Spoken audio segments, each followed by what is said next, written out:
Situada entre o Barrocal e a Serra, Querença é uma aldeia emblemática no concelho de Lolé, pelas suas características muito próprias, das quais se destaca o Largo Principal, onde a igreja de Nossa Senhora da Assunção assume um papel de destaque e de orgulho para as suas gentes. Datada do século XVI, a igreja apresenta aspectos arquitetónicos históricos de registro. No exterior, salienta-se a ornamentação manuelina da porta principal.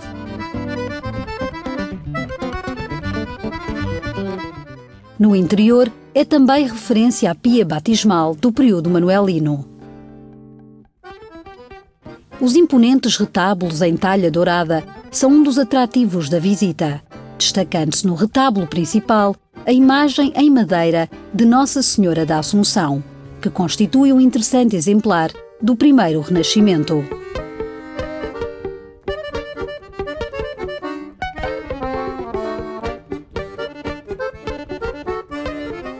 A recente requalificação do Largo Principal dotou-o de algumas obras artísticas contemporâneas, que convivem bem com o espaço e com outros monumentos, como o Cruzeiro em Cantaria, um dos raros exemplares no Algarve, provavelmente do século XVI.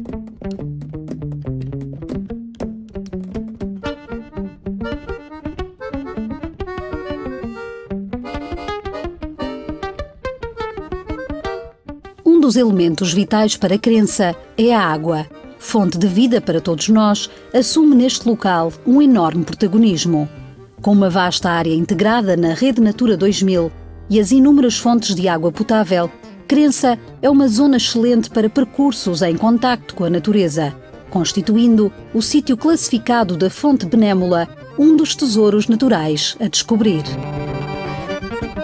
A prova da importância da água para Querença é o espaço museológico dedicado a este líquido, onde se pode conhecer como era essencial nos tempos de outrora, sobretudo para quem era agricultor. As levadas eram o sistema de rega tradicional, onde a força da água e a gravidade, aliadas ao engenho do homem, permitiam a rega em grandes extensões, conforme recorda Carlos Faísca.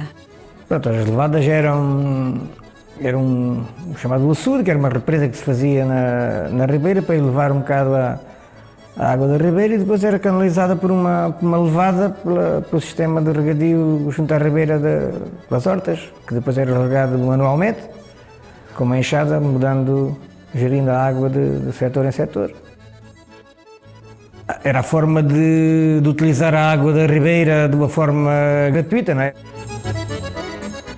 Para Carlos Faísca, tirar o melhor proveito do que a terra lhe dá é um dos objetivos da sua empresa, dedicada à produção de licores e de compotas tradicionais. Baseados nos produtos locais, como a alfarroba, o figo ou as ervas aromáticas, são aqui produzidos licores e compotas com sabores genuínos.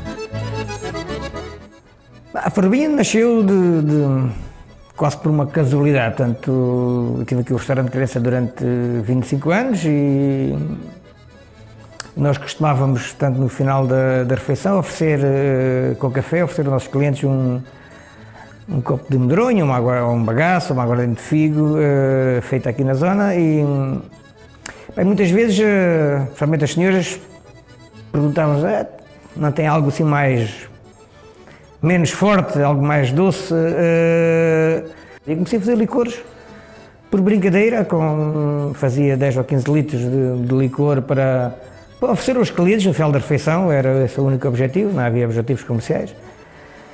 E foram os clientes que nos diziam, se desculpe, mas é assim, nós não saímos daqui sem uma garrafinha deste licor. E entretanto comecei a fazer mais alguma quantidade, para já contando que as pessoas me iriam pedir alguns licores para levar.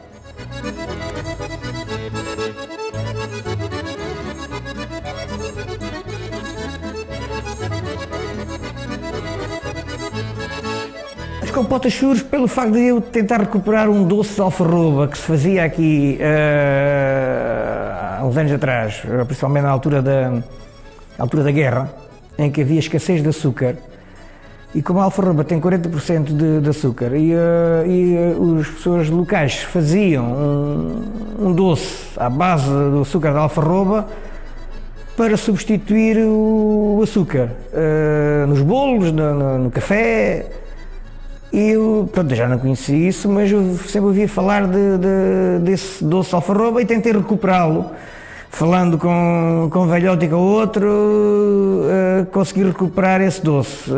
E pronto, daí depois veio o seguimento dos outros. Né? No caso das compotas, portanto, é o facto da fruta ser produzida por nós, e claro que o facto de ser produzida por nós não é seja melhor que os outros, já que a nossa agricultura é biológica e não utilizamos químicos, e depois todo o processo de conservação também é sem químicos.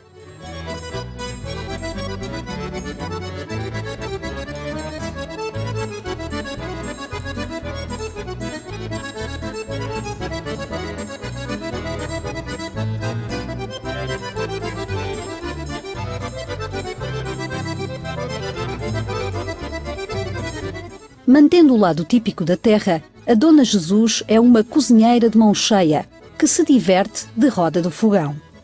Com a companhia de uma amiga, fazem bolos de fatia, como lhe chamam, feitos com amor e carinho e uma dose de amizade. Ora, fizemos o bolo de água-mel, fizemos os charingos e fizemos o bolo de alfarroba. Pronto, isto é um doce que é feito à base de ovos, farinha, que é mais azeite, raspa de limão, e que depois se formam uns biscoitos que são fritos em azeite. É muito típico aqui de Crença. Geralmente são feitos na altura do Natal, mas nem só, em qualquer época do ano também se podem fazer. Pois o bolo de alfarroba é um bolo que é feito como o nome indica, com farinha de alfarroba, com mel, com azeite, com farinha, com açúcar.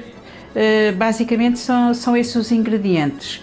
O bolo de água-mel leva água-mel, como o nome diz, farinha, açúcar, ovos, pronto, mas a base também é água-mel. Portanto, são tudo produtos aqui da região da Beira Serra, que pronto, tem a ver com as nossas tradições. A água-mel hoje em dia já não é muito fácil encontrar, porque aquilo leva algum trabalho.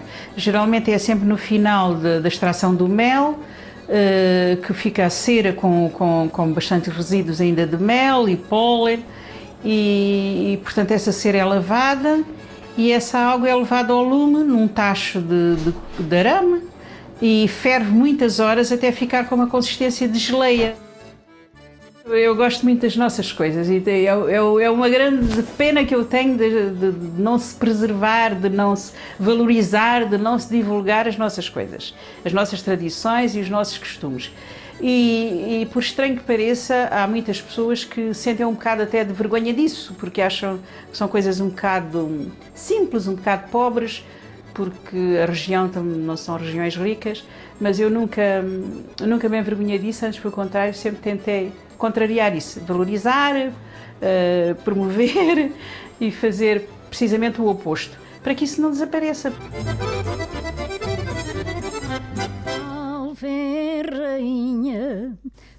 O lado tradicional é mantido também pela Dona Filipa, uma artesã dotada na criação de bonecos de pano, carinhosamente trabalhados em todo o pormenor e inspirados nos ofícios locais. Faço-os a rigor na vida como eu conhecia, a amassar o pão, com o ventalinho, com o lenço. Pronto, faço com as atividades que eu conhecia. E conheci desde criança. Pois. Tenho alguns que eu já se não ver, mas que eu conheço. E então faço. Desde as velhinhas com a lenha debaixo do braço, com os velhotes a serrar a lenha, a eira, tudo que pertence à eira, com os homens a limpar, como era antigamente. Faço isso. Trabalho com as chitas, o riscado, o pano cru, as flanelas. procura esses tecidos antigos que raramente já se encontra. E depois há pessoas que têm guardado e me vêm oferecer, olha, isto tinha eu de há tantos anos, e oferecem-me, e vou fazendo.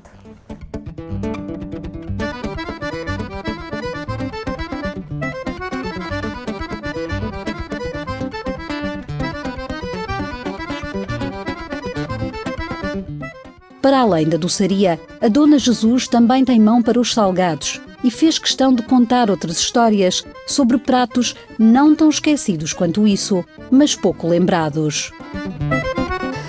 Aquilo é bastante simples, é galinha caseira. Ela era cozida aos bocados, com um ramo de salsa, um bocado de chouriça, um dentinho de alho, uma cebola, folha de louro, um tomatinho, e depois esse caldo era aproveitado para fazer ou uma canja ou um arroz seco para acompanhar a galinha. Não se devia deixar cozer demasiado, porque ela depois ia ser alourada em azeite, um bocadinho de banha de porco, com alho, cebola, e aí que lhe damos depois a forma do cerejar, será esse alourar. Levava depois quase para o fim um bocadinho de colorau, um bocadinho de vinho branco, um bocadinho de salsa picada, e no fundo era assim. Esta galinha era comida essencialmente em dias de festas, porque as carnes comiam-se eram nesses dias.